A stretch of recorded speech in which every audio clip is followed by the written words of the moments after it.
And it came to pass that the two realms of Deus were locked in a conflict most fierce over the Temple of Kinaki, a site most sacred, said to hold the key to wisdom and power ultimate.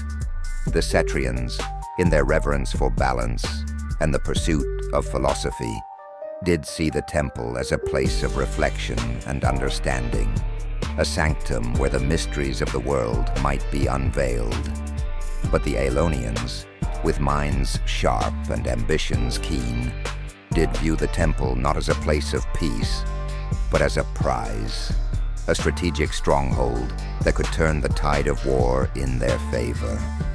Thus, the sanctity of Kinaki became the fulcrum upon which the fate of many would rest. For each realm, though noble and cultured, did harbor within them animosities deep-seated and practices most distinct. The Cetrians, arrayed in flowing garments of yellow that did match the mist about them, were known for their intricate body paint and ceremonies most elaborate, honoring the balance they did so cherish. In contrast, the Aelonians did favor stark designs, geometric and precise, both in their clothing and in their architecture, reflecting the clarity and order of their minds. And as the war raged on, the line twixt justice and ambition did blur, and the fate of Deus did hang in the balance. And it came to pass that in the waning light of the day, as the sun did cast its golden rays upon the land, the courtyard of the Temple of the Kinaki was filled with a solemn stillness.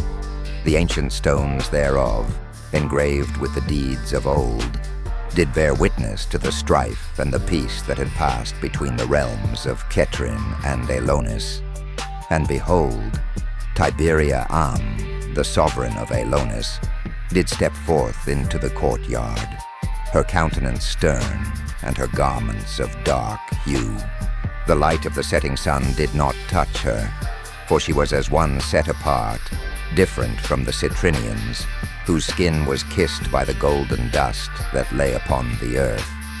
And there stood before her Valeria Mo, one of the four domini of the Carnet, arrayed in a robe of crimson, a sign of the blood that had been shed in the wars betwixt their peoples.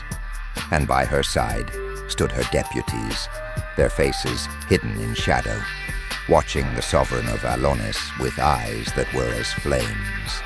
And the mist that lay upon the ground did swirl about their feet, as though it too did partake of the tension that filled the air. And the statues of the ancient ones, whose eyes of stone had seen much, did look down upon this meeting, as though to judge the words that were about to be spoken.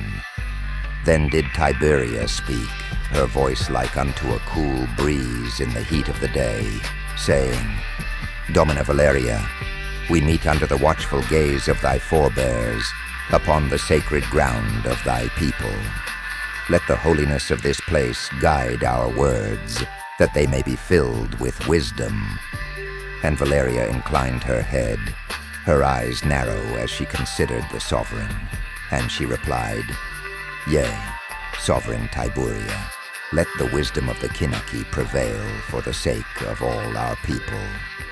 And as they spake these words, the air did grow heavy, not with the mist alone, but with the weight of the many years of conflict and the fragile hope that peace might yet be found.